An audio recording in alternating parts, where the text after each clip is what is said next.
Yeah, it's again, it's like you're not going to go to the promised land, but you've sacrificed all of this for them to get to the promised land or to make a promised land for themselves. I think we see it in our media all the time. Logan doesn't get to go to the promised land. At the end of the Logan movie, yeah, Caesar in the Planet of Planet the of the Apes, Apes, he uh, dies at the at the end end, yeah. when the apes finally get to where they could be free. That's why Jordan Peterson says it's an archetypal story.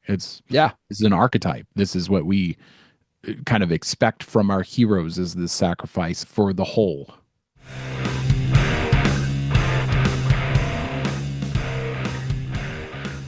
Hello and welcome to the Brothers Random Show. My name is Travis, I'm Michael.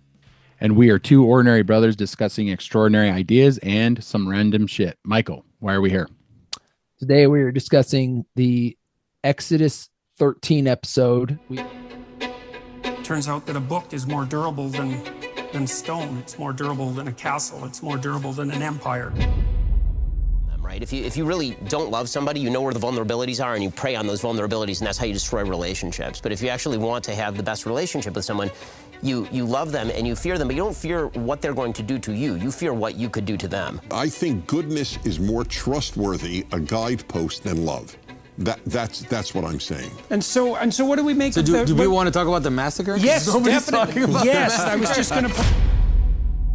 We've been going over the Exodus episodes where Jordan Peterson has a group of men talking about Exodus. We've used it as a platform to just jump off on discussions. And so this is Exodus 13. This is where Moses talks God out of killing the children of Israel. That's so interesting too. So fascinating. Because you wouldn't think an omnipotent being would be able to would listen to his underling or creation or whatever you want to call it, you know. Well, they were talking about this, I guess, that it was after this that where Moses starts to talk about the people as my people. And okay, yeah. So he basically kind of takes ownership of the people at this moment where he intercedes on the people's behalf. And I always loved this story because, well, it's not uncommon for this to happen because Abraham did the same thing, and there's been a few prophets who have just negotiating kind of with God. Negotiating with God. This is common in the Old Testament, negotiating with God. I think this goes to this idea of wrestling with God. Yes. It's part of the wrestling with God. Negotiating with God is really just another form of wrestling with God. But they kind of blow over this a little bit, but I think it is one of the most fascinating stories of the Old Testament.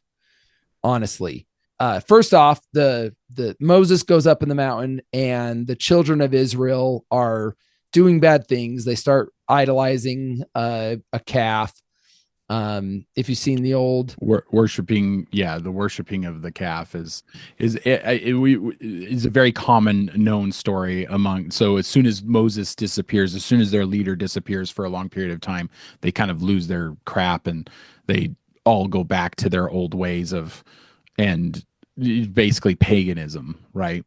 And it kind of to kind of go into that a little bit. It kind of goes to when there's a vacuum of leadership, people digress, or whatever you want to call it. Right. Well, Aaron was there, and Aaron was supposed to be their leader, but Aaron kind of, it seems that Aaron would kind of ebb and flow with the people. Like, what did the people want? He's kind of a populace. He goes with what they... Yeah, they call him a populist, actually. In this, In this. I think it's also it's an antidote against cults. And the reason for that is generally, not always, but generally a cult will have a leader that gets to the point where they say, don't question me, or you can't question me. Yeah, just follow me blindly. Just follow blindly. And follow the living prophet. yeah. And and this is an antidote to that, because if God can be questioned or negotiated with, every man should be. Yes. So Every leader should be. You should be yeah. able to negotiate with your leaders. Yeah. You shouldn't be completely ruled over. And that's where this this republic that we benefit from in this country comes in, is like, you're doing a terrible job, we're getting rid of you. Mm-hmm. Which the Democratic Party kind of got a dose of this last election. Yeah. So which leads me to another thought that I had early on, and I thought this was kind of fascinating. But it's the story guy. I keep forgetting his name. Greg Horowitz. Greg. Yeah. He mentions that if God were to appear in his all power and almightiness to you, you would have to submit. You would have to. Yeah, because there would be no question of faith. There would be no question. No question of faith. But in that same sense, then God would be a tyrant. And I thought that was fascinating, because it's like, it's true. And he wouldn't have to rule tyrannically, but in a sense, he would be a tyrant, because you would have to believe in him. Yeah, there's no way. Yeah, it would be this thing of like, okay, he shows up, he shows all of his miracles, and everybody's a believer at that point, because at that point, there's no question. Like, you see the Almighty. So all the naysayers go, oh, I see it, I believe it. It's like, wait a second though, but that gets rid of your choice, right? You don't have a choice anymore. There's like, at that point, you basically don't have a choice anymore to believe or not to believe. You basically have to now at that point, because it's so overt. But then there's another side of that, because people are nowadays jaded when it comes to truth. If that was to actually happen, would people believe it? Would people believe their eyes? If I saw miracles, I would probably believe it. But at the same time, there's so much lies nowadays. Like they've talked about this before. It's like, if God was to show up in this current day and age, no one would believe it, because nobody believes anything right now. Yeah, and it could be that might go to the fact that, the children of Israel just saw the Red Sea get parted. They just saw all the miracles. They saw the 10 plagues of Egypt, to get them freed. So if you figure this all happens in around about the same time, in the same 80 years or whatever, these people who saw this happen saw all sorts of miracles, and yet they still become unbelievers, and they start worshiping a calf. And they start worshiping a calf. So, I mean, yeah, maybe it's more about just forgetting. Yeah, it's just human nature to just be to just not believe your lying eyes. Is that just human nature? Also, just it's human nature to you always have to course correct. So it's human nature to kind of fall off the straight and narrow, but you just have to course correct. And maybe the children of Israel is in a sense analogous of us. We see miracles all the time, and then we just choose not to believe. Yeah, and then we still end up not doing the right thing. And I think that is, in a sense, that's kind of the love story that is the Bible. it's like a give and a take in between in between God and his people, always God trying to get his people to love him and obey him, and people being and flawed, people being flawed and saying, no, we don't believe you, we're gonna go, falling off the path. And if you figure into the whole idea that for centuries and generations before all of this happened, we're probably looking at beliefs that lead up to the monotheistic belief that Moses pushes. You would think that with the polytheistic, God is always expressed as this jealous God. So he's like, here I do all these miracles, and yet all these people believe in these false gods. They don't believe in me. And so he's always kind of going, like, raising his hand, like, oh, hey, look, this is me. I'm the God, of your fathers, and stuff like that. And so when the golden calf comes in, he's just ticked because didn't you guys just see the flaming and the parting of the Red Sea? Like, didn't you guys just see this crap? Like, why aren't you guys like, why don't you guys like love me? You're gonna the calf didn't do this, I did this. So it's it's very interesting to think that God, even though he's the deity, this is where like he becomes more humanistic, right? Well, and that's where Prager, he's like talks about, does God have pain? Yeah. Does he feel pain? Well, if he feels jealousy, but but this is where I also started thinking as a father. So if he is a father and he loves us like a father loves his children, like I love my children, right? I want them to do what's right and what's good and be successful. And so the pain that I feel when they're not, or when they do something wrong, would be the same kind of, I would assume would be the same kind of pain that God feels, right? If you think of God as like I guess the omnipotence is what keeps us from thinking that God might have our same emotions. Possibly. Although what I loved what Prager said, he's like, I think I have figured this out just now. And that is that I think God does have pain, and I love him more because he has pain. Well, yeah, he says, what is the line? We know that we need God, but does God need us? That's what Dennis says. And it's like, I need my children. I think they give me purpose. So if God, I think so, I would say that God needs us because it gives him purpose.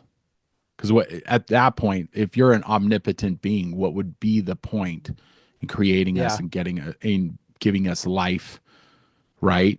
So am I making sense there? Because I see my children as me needing them about as much as they need me. They need me because I'm providing for them and I'm raising them and I'm trying to teach them, but I need them because they provide me purpose. Because other than what's the point? Right? Yeah. It makes you kind of wonder, like, about God, just this everywhere but nowhere, omnipotent, and yet maybe he has the same emotions we do, right? Because they also say a lot in the Bible, he's a jealous God. Yeah. And he even says in the Bible, like, if you want to take the Bible literally, he even says literally, I am a jealous God. He says, I am a jealous God. And I get that. It's when it's like, it's a weird thing. Like when my children admire somebody outside of me, like for something that they did, like, a celebrity or Santa Claus. Let's take Santa Claus, for example. They're admiring Santa Claus. And you as the father are going, wait a second, I paid for this shit. I was the one that I was the one who gave this to you. But that's you're why like, I tell my kids I'm Santa Claus. I hope no children watch this. Anyway, so my point, but the point is that we're jealous fathers. We're like, wait a second, You can't be appreciative to me for the things that I do, and I get that in God. God's the same way. He's looking at the children of Israel who just made a calf out of gold and said, we're going to worship this instead of you, especially after seeing a bunch of miracles. Yeah, and Shapiro kind of talked about the fact that God kind of wants us to love him like a parent, and Shapiro was talking about if you love your parents, you like strive not to hurt them, right? Yes, like you by doing right by them. Yeah. Right. You want to do good so that you don't hurt them. That was kind of interesting, because if God couldn't be hurt, it's kind of like, well, then who cares? Right. Like, why would I care not to hurt God? But if you think about God having pain and that he can feel pain for you, then you would, As most parents would. yeah, then you would, I think would not want to inflict pain. I think the worst pain that you could feel is to outlive your children. I think that will be the worst pain. I'm not scared of much. I'm a big dude. I'm not scared of a lot of things. That scares me more than anything. Probably anything is just outliving my children. I do not want to do that. Yeah, that would not be fun. And I think God probably feels this. Well, he would have to feel the same way. Not necessarily in the sense of outliving, but basically the pain of you doing wrong, especially after experiencing him. Mm-hmm. So they talk at some point about the gold that is used to build the calf, and it's not good or evil. Like the gold itself, because they melt it down and they have the people consume it after as a punishment. Jonathan Pageau's point about that is that what he's talking about is that you shouldn't worship the things that you should be sacrificing to God. Don't worship the things that are meant to be sacrificed. And that's what the golden calf represents. Yeah. Interesting. So that's interesting. Yeah. So a calf, like most of the time, the ancient Bible, the fatted calf was used as a sacrifice to God. Yeah. And then they started worshiping the fatted calf, or a representation of the fatted calf. So the whole point is, to Jonathan Pageau, is that do not worship what should be sacrificed. Now, I think that's where tithing comes in. If you're sacrificing your money or your time, oftentimes people start worshiping those things. Your time. Yeah. You worship money. Yeah.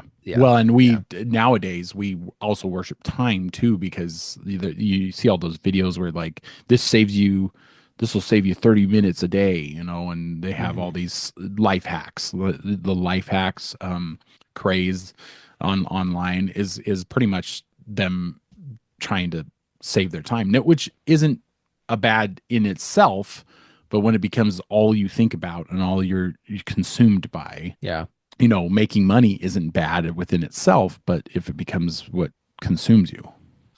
The worship of money is the root of all evil, not money is the root of all evil. I guess a good rule of thumb for that would be, who are you exploiting to make the money? If you're not exploiting anybody and you're providing a service, that is a good and noble cause. But if you're exploiting somebody, like a certain jab that was inflicted on an entire continent, that shall not be named. Then that's evil. Yeah. What did you think of? Because they talked about how they make the children of Israel consume the gold from the calf. And then they say, basically, Moses draws a line and says, come here with me, or I mean, I think it's a repentance thing, isn't it? It's like the people who are repenting of this atrocity of worshiping a golden calf, you can be forgiven. You can, yeah, because you're fallible. But the people who are standing over there, what is it, like 3,000 people, 3,000 men, and then he orders and then they go kill him. which is So it's such a because he just got commandments to not kill, or is it murder? yeah, it's not murder, but yeah. Because So isn't that a what is that, like a hypocrisy? it's a tough one, because I mean, it could be one of those things. It's like, all right, guys, you've had your chance. We've already given you several warnings. Yeah. And we've asked you to repent and come with us. But you're not going to, so we're gonna take you out. Now, Paggio is saying that this is metaphorical. Not necessarily that they actually went and killed 3,000 men. Shapiro was kind of the bent that, yeah, I think they just went and killed them because they'd had their chance. And maybe that's, well, and Shapiro's Jewish, and Christ actually said that you must forgive. What is it, 70 times 70? It's like infinitely. You must forgive. So yeah, Shapiro's not looking at any of this in a Christian Christian lens. Yeah. So I could see like you've had your chance kind of thing, because they did see the parting of the Red Sea. They did see the fire column. They've seen miracles, and yet they decided that wasn't worthy. I mean, of their worship. No, I do not think that people should be killed for worshiping a calf. I am not of that opinion. The Bible's full of some harsh and questionably, but if you take them in the more metaphorical sense, maybe it's an easier pill to swallow, I guess. Which might be why Paggio is talking about this being metaphorical. The metaphor I wasn't quite getting, maybe like a cutting out of, well, culling the herd. Yeah. Like if there's a couple of bad apples, you need to get rid of them or they'll spoil the whole barrel, right? Yeah. Because apparently it's completely half. So they were talking about how of the men that were killed, 3,000, there was 6,000. Because it was the Levites that went and killed them. I think that fact alone, it was 6,000 and it was 3,000 men that were killed. Probably lends itself to be metaphorical, because the likelihood of it really being exactly half is probably that decided that they were. See, that's the thing repent. with numbers. That's the thing with numbers in the Bible anyway. It's like the numbers are very convenient. And if these stories are told before they ever get written down, they're told. So what's an easy a number to remember? Oh, it's half the Israelites. It might have been easier to just write it that way. But it lends to me, I think, that it is probably more metaphorical, because I mean, what are the odds that when Moses is like, hey guys, come on over here, repent, come with us. The odds of like 3,000 going and then 3,000 saying exactly. Yeah. And then 3,000 saying no. It's like, That's why it lends itself better to metaphor than it does to actual legitimate history. let's talk about him. The hero doesn't get to go to the promised land. This is a very interesting concept. So the hero does all the sacrificing, all the and that's what Moses did. He did all these. He did all these great works. He was God's right hand man, or whatever you want to call it. But then he doesn't get to experience the reward of all of that. And this is kind of there's a the reason archetypal for that. Where Well, this is according to Peterson, Jordan Peterson. He talks about this being the archetypical story where the hero at the end either dies and doesn't get to go on in the story, or this is like all the great stories that we love, like Gladiator with Maximus. He dies at the end of the movie. In a lot of these sacrificial ways, the hero just doesn't get to go on, right? The hero doesn't get to reap the rewards of his heroism. What do you think of that? I think it's kind of fitting, because one of the sacrificial parts of being a hero, and this is, it's an archetype of a hero, is that a hero sacrifices themselves so that others may live and prosper and enjoy life. Right. Mm-hmm. So, and that's kind of what's happening right here, that Moses did all of this and then he doesn't get to go in. Now, there's reasons for the fact that he didn't get to go into the promised land. We can talk about those another time. But this goes to this kind of goes to the meme that we've been talking a little bit about, where, men are dying to free or to let others escape, or to get away. The sacrificial hero. Yeah. Yeah. It's like you get to go to the promised land, but I'm going to give my life so that you can survive and get go to the promised land. It's like one of the comments that we got. A guy said, in the end, we just want it to mean something. Yeah. So to have meant something.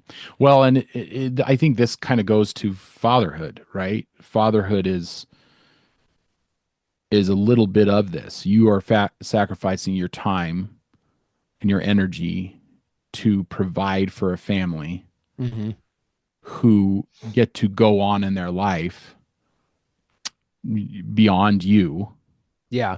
And the reward is seeing them go on, but that's probably all the reward you get. Yeah, it's like you're not going to go to the promised land, but you've sacrificed all of this for them to get to the promised land, or to make a promised land for themselves, right? It is an archetypal story. I think we see it in our media all the time. Logan doesn't get to go to the promised land.